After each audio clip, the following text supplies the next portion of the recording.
I must admit that I too, among hundreds of millions of educated people, was under the impression that the African slave trade was the sole responsibility of the Christian Europeans, the white race. That is, until I started exploring the subject in greater depth, and especially after reading an incredibly enlightening book called The Legacy of Arab Islam in Africa by John Alambila Azuma. My whole perspective and understanding has changed dramatically, and I would like you to tell us more about this subject. The success of Muhammadan Islam in deceiving, misinforming, deforming, and contorting both history and reality over a period of almost 1400 years has been astounding. That is, until now. The greatest tragedy about this particular subject is that most of the descendants of African slavery, the black people in the Americas, around the world, as well as among the African blacks, are totally ignorant of the actual facts. Before we lose the concentration of our listeners, I would like to make the following statement and then prove it. That the worst, most inhumane and most diabolical institution of the black African slave trade was initiated, refined, perpetrated, and implemented by the Mohammedan Arabs and later aided and abetted by the black converts to Mohammedan Islam.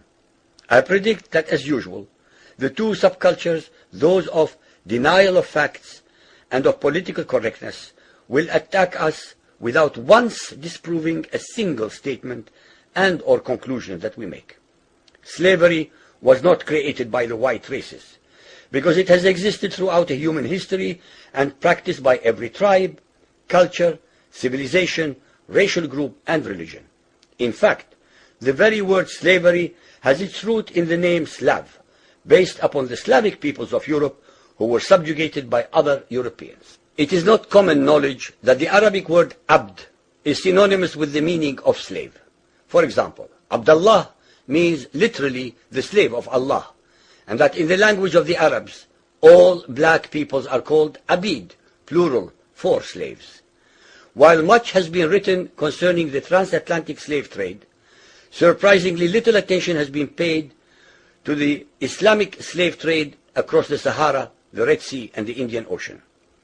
While the European involvement in the African transatlantic slave trade to the Americas lasted for just over 3 centuries, the Arab involvement in the African slave trade has lasted 14 centuries, and in some parts of the Mohammedan world is still continuing to this day. The birth of Mohammedan Islam and its conquests brought about the birth of institutionalized, systematized, and religiously sanctioned slave trade on a massive and global scale.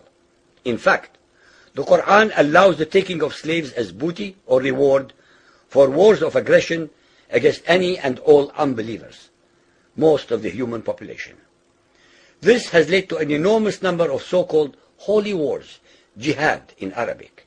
There was and is absolutely nothing holy about these wars, which are primarily to plunder, slaughter, rape, subjugate, and rob other human beings of their wealth, produce, freedom, and dignity. Mohammedan Muslim states and tribes attacked other non-Muslim groups to achieve these objectives. Although Islamic jurisprudence laid down regulations for the treatment of slaves, however, incredible and heinous abuses have occurred throughout the history of Mohammedan Islam. By the Middle Ages, the Arabic word abd was in general used to denote a black slave, while the word mamluk referred to a white slave.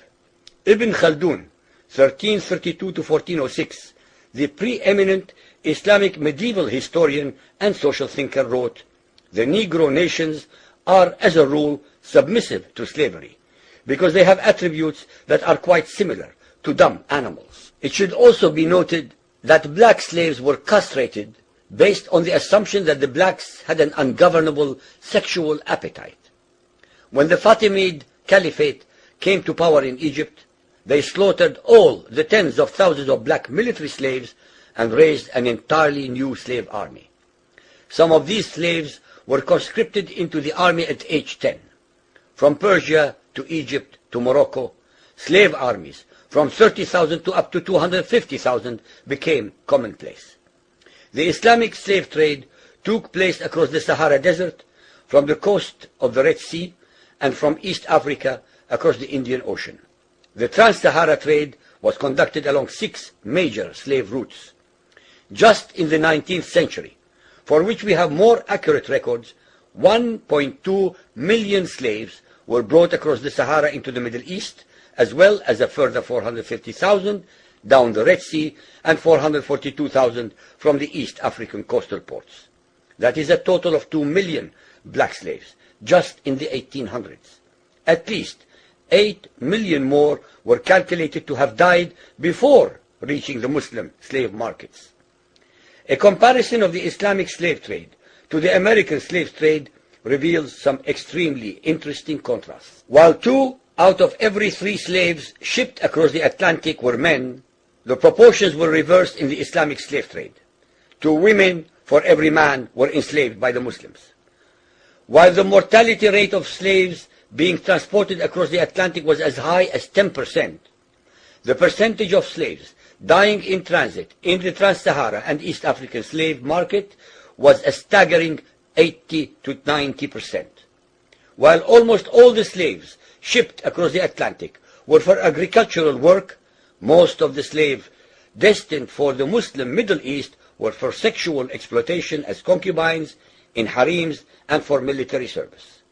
While many children were born to the slaves in the Americas, the millions of their descendants are citizens in Brazil and the United States today. Very few descendants of the slaves that ended up in the Middle East survive.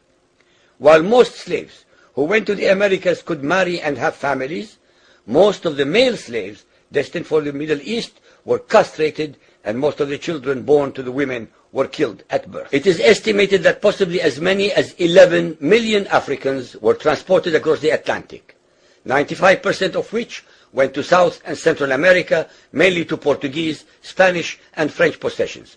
Only 5% of the slaves ended up in what we call the United States today. However, a minimum of 28 million Africans were enslaved in the Muslim Middle East. Since at least 80% of those captured by Muslim slave traders were calculated to have died before reaching the slave markets, it is believed that the death toll from 1400 years of Arab and Muslim slave raids into Africa could have been as high as 112 millions.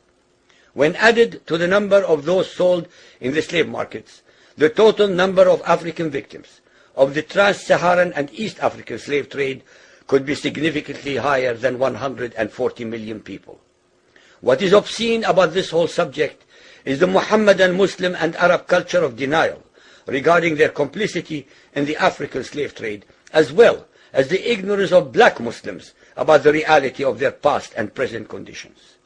The statistics and reports above are based upon the logbooks kept at the African slave ports, ship logs, travelers' reports, eyewitness accounts, etc.